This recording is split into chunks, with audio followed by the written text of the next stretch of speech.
Today, I want to walk you through something that most narcissistic abuse survivors sense but rarely see spelled out so plainly. There is a reason your presence rattles a narcissist so deeply, and it goes far beyond ordinary jealousy or insecurity. The brightness you carry inside you, your clarity, your sense of purpose, your quiet strength, stirs up something dark and uncomfortable in them. They will never say this out loud. They will never admit that your energy shakes them to their core.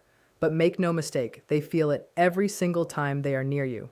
Instead of using that discomfort as a mirror, instead of asking themselves why your peace unsettles them so much, they choose a different path entirely. They do not reflect. They do not grow.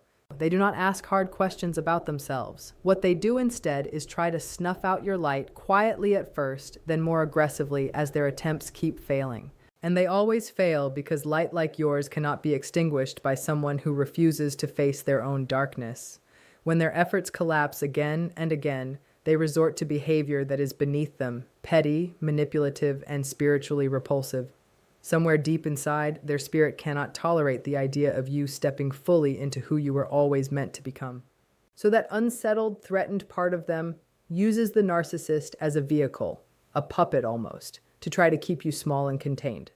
What they never expect is that you have already started to see straight through the performance. In this episode, I am going to walk you through exactly what happens when a narcissist's inner darkness becomes terrified of your spirit and how to recognize every single sign of it. Let us begin with the first sign that a narcissist's dark spirit is terrified of you, and that is the way they belittle and dismiss your spirituality.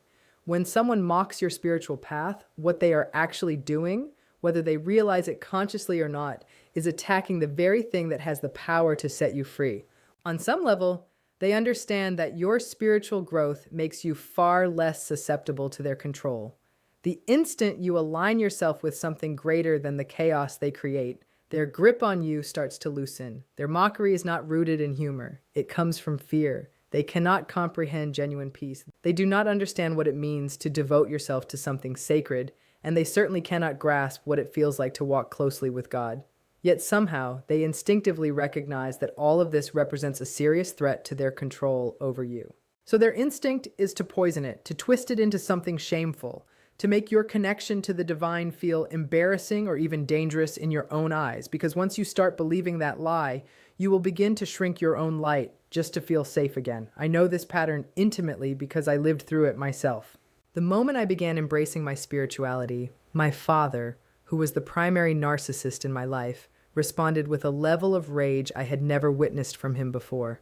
It felt as though something inside him was declaring war against me, as if my prayers themselves were like weapons aimed directly at his comfort. He did not simply express disagreement. He reacted as though I had personally wounded him. He tore apart my prayer items as though they were cursed. He set fire to my books as if they posed some kind of threat to his existence. He would scream at me for no clear reason, monitor everything I did online, and search through my phone looking for anything remotely connected to my faith.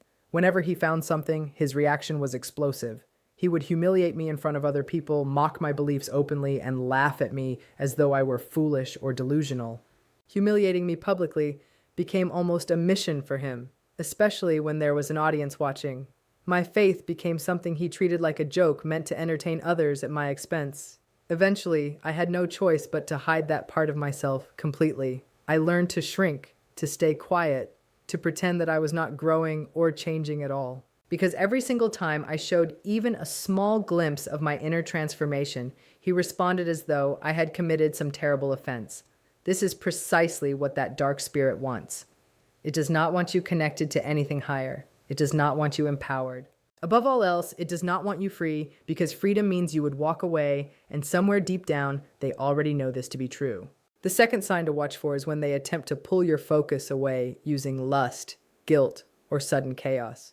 The dark energy operating through a narcissist rarely confronts you directly because confrontation requires courage, and cowardice is at the very core of what drives them. They know they cannot win a genuine battle against you, so instead, they choose a quieter, sneakier strategy. Rather than fighting you head-on, this spirit works by scattering your attention and fragmenting your energy. It is important that you understand exactly how this plan unfolds. The moment it senses that you are stepping closer to clarity and inner peace, it floods your mind with noise and places pressure on your nervous system. It plants temptations that masquerade as genuine connection. It digs up old wounds and coats them in fresh guilt. It manufactures chaos seemingly out of nowhere. You might notice arguments erupting over things that seem trivial or meaningless. You might feel sudden urges toward habits or distractions you thought you had already left behind. Or perhaps people from your past will resurface unexpectedly, dangling emotional bait in front of you. None of this happens by accident. It is deliberate interference. That dark spirit fears your focus because your focus is sacred and powerful. It wants you fractured, restless, and pulled away from your true path. Lust, guilt, and chaos are its preferred tools precisely because they rarely appear evil on the surface.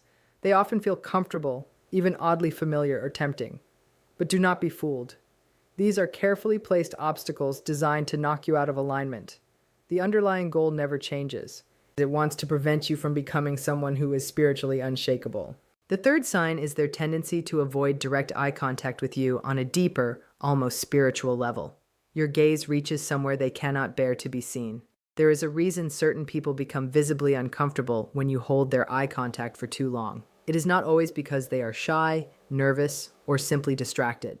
Sometimes the discomfort comes from the feeling that your presence is exposing something they have spent years trying to hide. The eyes have always carried powerful symbolism across cultures. They are often described as the doorway to the inner world because eye contact creates a moment of connection that words cannot fully control. A person can carefully construct a story, choose the perfect response, and present a carefully managed image to the world. But when someone looks directly into their eyes, there is a feeling of being confronted beyond the surface. The mask becomes harder to maintain. For someone with strong narcissistic traits, this moment can feel threatening because their identity often depends heavily on external perception. They may invest significant energy into controlling how others see them. They want to appear confident, superior, untouchable, or completely in control. Their public image becomes like a carefully designed building with beautiful walls and polished windows. But prolonged, genuine eye contact can feel like someone walking through the front door and noticing what exists behind the decoration. This is why some people with narcissistic patterns may break eye contact, look away, become irritated, make a joke, or suddenly shift the conversation when they feel emotionally exposed. The reaction is not necessarily because your eyes have some supernatural power over them. Rather, direct connection can create a level of vulnerability that they may struggle to tolerate. On a spiritual level, many people describe this experience as one soul recognizing another. It is the moment when two people are no longer interacting only through roles, appearances, or social performances. There is a quiet exchange happening. A person who is comfortable with themselves usually does not feel destroyed by being seen. They can allow another person to witness their imperfections because they are not constantly fighting to protect an image. But someone who has built their identity around superiority, admiration, or control may experience being truly seen as a threat.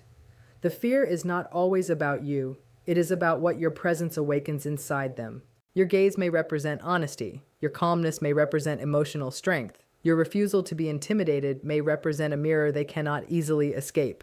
When someone is used to influencing others through charm, confidence, intimidation, or emotional manipulation, meeting a person who remains grounded can create discomfort.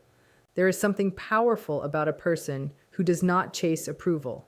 A person who can sit in silence without needing to prove themselves. A person who can look at another human being without fear, anger, or desperation. This kind of presence can feel unsettling to someone who depends on controlling the emotional atmosphere around them. Many people with narcissistic behaviors develop strategies to protect themselves from feelings of shame, insecurity, or inadequacy.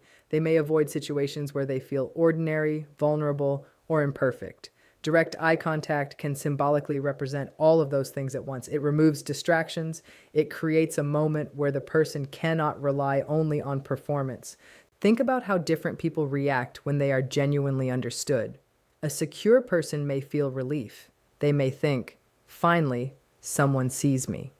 But a person who has spent years hiding painful parts of themselves may feel the opposite. They may think, "Someone is getting too close." This is why your calm presence can sometimes create a stronger reaction than your words. You do not have to accuse someone of anything. You do not have to expose them publicly. Sometimes simply refusing to participate in a false reality can make a person uncomfortable. The spiritual interpretation of this is that authenticity naturally creates contrast. When one person is operating from honesty, self-awareness, and emotional clarity, It can highlight the places where another person is disconnected from themselves. Light does not need to fight darkness. It simply reveals what was already there. However, it is important to understand that avoiding eye contact alone does not prove someone is a narcissist. People avoid eye contact for many reasons: anxiety, cultural differences, discomfort, trauma, shyness, autism, stress, or simply personal habits. A single behavior cannot define a person's character. Patterns over time matter much more than one isolated moment. A person looking away once does not reveal their entire character. Someone becoming quiet during one conversation does not automatically mean they are hiding something. Human behavior is complex, and every person has moments of discomfort, fear, distraction, or emotional overwhelm. The deeper truth is that understanding someone requires looking beyond a single action and paying attention to the pattern they create around you.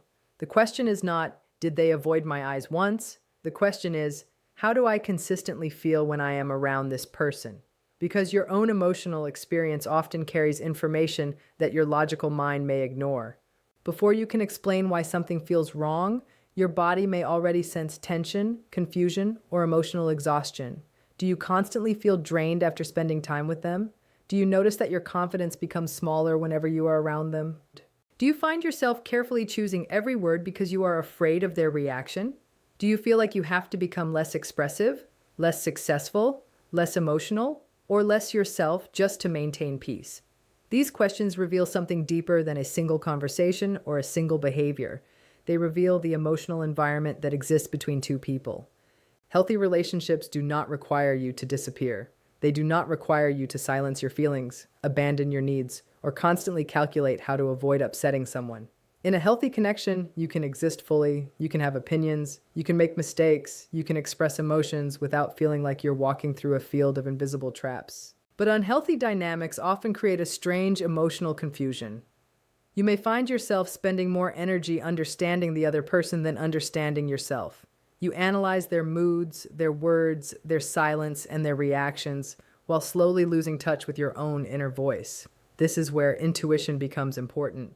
Intuition is not about magically knowing someone's hidden thoughts. It is not about assuming the worst or searching for proof that someone is dangerous. Intuition is often your mind and body noticing repeated patterns before your conscious thoughts have organized them. Maybe you notice that conversations always leave you feeling guilty. Maybe you notice that your happiness seems to trigger criticism. Maybe you notice that your needs are always treated as demands while their needs are treated as important. Maybe you notice that you are constantly trying to earn kindness that should naturally exist in a respectful relationship. Over time, these experiences create a pattern, and patterns tell a story. A person who genuinely cares about you may make mistakes, but they usually show a willingness to understand, repair, and grow. They can hear that something hurt you without making the entire conversation about defending themselves. A person who struggles with emotional accountability, however, may repeatedly shift the focus away from your feelings. Instead of curiosity, you receive blame. Instead of understanding, you receive confusion. Instead of connection, you experience emotional distance. The spiritual lesson is not to become a detective searching for darkness in everyone you meet. Living in constant suspicion can steal your peace just as much as ignoring red flags can. The lesson is awareness. Notice how your spirit feels in someone's presence. Notice whether you feel expanded or restricted. Notice whether you feel accepted or constantly evaluated. Notice whether you are becoming more yourself or slowly becoming a version designed to keep someone else comfortable. Sometimes the most powerful sign is not what another person does. It is what happens inside you when you are around them. Do you feel calm? Do you feel safe? Do you feel respected?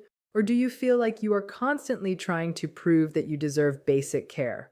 A connection should not feel like a stage where you are performing for approval. Love should not require you to abandon your own identity. Compassion should not mean sacrificing your emotional well-being. When you repeatedly ignore your own discomfort, you teach yourself that someone else's comfort matters more than your own truth. And that is where many people lose themselves. They become so focused on explaining another person's behavior that they forget to ask a more important question. What is this relationship teaching me about how I value myself? Your intuition is not there to make you afraid of people. It is there to remind you to remain connected to yourself.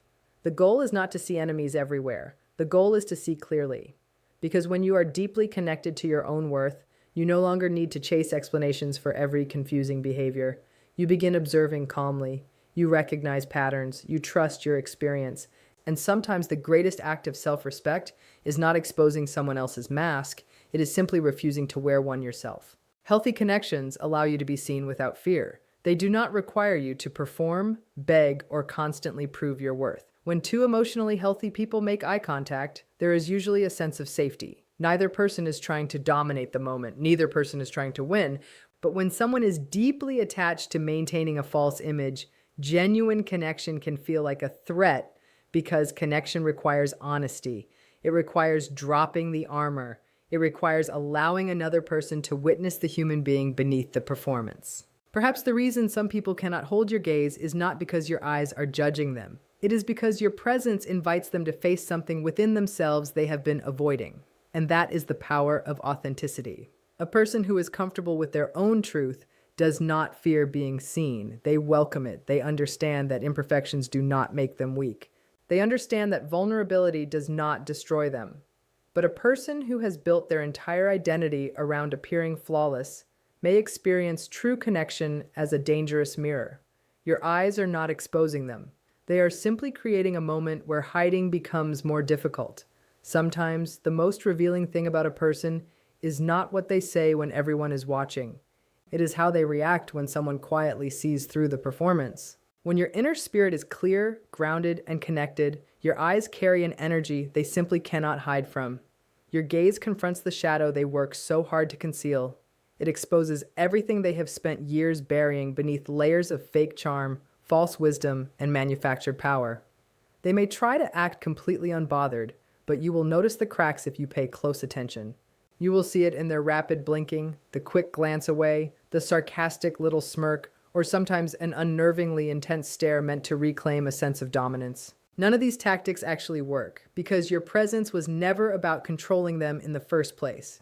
It has always been about clarity, and that clarity is genuinely suffocating for someone like a narcissist. They cannot maintain eye contact with you because they know you see past the polished image they present to everyone else. You see the entity hiding behind that mask. And once someone truly sees them for what they are, the game they have been playing is effectively over. The fourth sign involves their persistent efforts to make you question your own discernment. The moment you begin to see through their manipulation, they launch a quiet but relentless campaign against your inner compass. This is not about attacking your intellect. It targets your spiritual discernment specifically, that gentle inner knowing you carry that cannot always be explained in words but is almost never wrong. It goes beyond simple intuition. They will chip away at it patiently and consistently. They will question why you seem so suspicious all the time. They will accuse you of being paranoid. They will insist you are overreacting or imagining things that are not really there. This is textbook gaslighting. And when that approach fails to work, they will begin using your own past against you as a weapon. They want you to believe that what you are sensing is nothing more than old trauma resurfacing, that it is simply unresolved baggage rather than genuine intuition speaking clearly to you. Because the longer they can keep you doubting yourself, the longer they can keep you trapped in confusion, and confusion is exactly where your clarity goes to die. This is precisely why their spirit cannot tolerate your discernment. It understands that the moment you fully trust that inner voice, their influence over you shatters completely. So they work tirelessly, subtly, and persistently to dismantle it piece by piece. The fifth sign is something far more serious, and I want to be clear that this is not simply symbolic language. They unleash powerful psychic attacks against you, and this is very real. Narcissists, along with the darker forces sometimes operating through them, know exactly how to affect you beyond the purely physical realm. You might feel it lingering after a phone call. You might feel it after reading a single text message. You might even feel it after simply standing near them in a room where not a single word was exchanged, yet everything was somehow felt. They project their energy into your space almost like a form of poison. Suddenly you feel dizzy for no clear reason. Anxiety creeps in unexpectedly. Your heart begins racing without cause. Your thoughts start spiraling out of control. You find it difficult to pray or even to sleep peacefully. You feel weighed down and mentally foggy, almost as though something invisible is pressing down on your chest. This is what a genuine psychic attack feels like. It does not stem from anger on their part. It stems from fear. They sense your light growing stronger, and they respond by lashing out with what can only be described as energetic hooks meant to drain you. Their goal is to leave you feeling exhausted, disoriented, confused, and hesitant to shine as brightly as you naturally would. And this is exactly why protecting your energy matters so much, not only on an emotional level, but on a spiritual one as well. Because as your healing progresses and you continue walking in truth, these attacks tend to intensify, but so does your own capacity to repel them. The sixth sign is one of the most painful to recognize, and that is when they project their own dark traits directly onto you. This is among the cruelest tactics they employ. The instant their own rage, jealousy, or manipulative tendencies start becoming visible, they flip the entire narrative around. Suddenly, you become the jealous one, you become the manipulator, you become the aggressor, you become the problem in the relationship. You become, in their eyes, the narcissist. They take the darkness living inside themselves and smear it across your name and reputation instead. This reaction is almost reflexive on a spiritual level. Once your light begins exposing their hidden darkness, they feel compelled to shift the entire story somehow. If they can convince others or even convince you that you are the one who is corrupted or unstable, they regain a sense of control, and control is everything to them. My own father used this tactic constantly throughout my life. He would accuse me of arrogance even in moments when I stayed completely silent. He claimed I believed I was superior to everyone around me, when in truth, all I ever wanted was peace. Every single time I attempted to grow spiritually, he painted me as fake, as dangerous, or as mentally unstable. It was nothing more than projection, plain and simple. Yet for a long time, it actually worked on me. I absorbed the guilt he tried to hand me. I questioned my own character repeatedly. I genuinely wondered whether I was the one causing harm in our relationship. That is exactly what they want, for you to carry the heavy weight of their own darkness as though it belongs to you. Because the more of that burden you carry, the dimmer your light becomes. The seventh and final sign is when they begin dropping spiritual terminology in an attempt to fake a sense of superiority. Once they realize you have become genuinely grounded on a spiritual level, they try to compete with you, though never through authentic connection. Instead, they rely purely on imitation. They start quoting scripture out of nowhere. They casually reference spiritual teachers or well-known gurus. They adopt language about energy, or they start calling themselves healers or exceptionally sensitive empaths. Yet you can feel the disconnect immediately. Their words simply do not match the energy behind them. Whatever their spirit truly carries does not align with what their mouth is claiming to represent. And deep down, they know that you can sense this mismatch clearly. This is their attempt to neutralize your spiritual authority by pretending they possess the same depth you have genuinely earned. But they do not possess it, not even close. They wear spirituality almost like a costume, hoping it will grant them the same respect and influence you have built through real inner work and honest truth. But spiritual power cannot be faked, can it? When someone who is consumed by ego and darkness attempts to play the role of something divine, that performance inevitably collapses under its own weight. This is exactly why they tend to grow louder and more insistent. It is desperation wearing the disguise of enlightenment, because ultimately they do not want genuine connection with the divine. What they truly want is your power, and once they realize they cannot take it from you, they turn hostile against it instead. In the end, a narcissist will never openly admit any of this to you, but their spirit knows precisely who you are. It senses the power radiating from within you, the light you walk in every day, and the truth you firmly stand upon.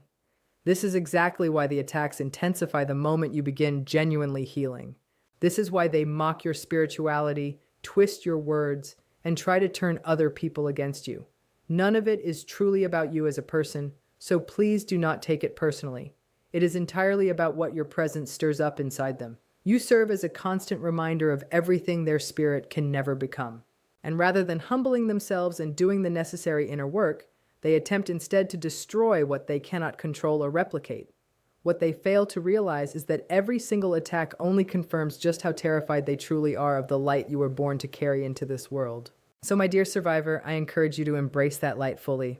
And one beautiful way to begin that journey is by joining me at my free workshop, which will unfold across 3 meaningful chapters. I am genuinely excited to share this experience with you. Come join me there. You can find the link in the description below, or simply tap the icon above to register yourself.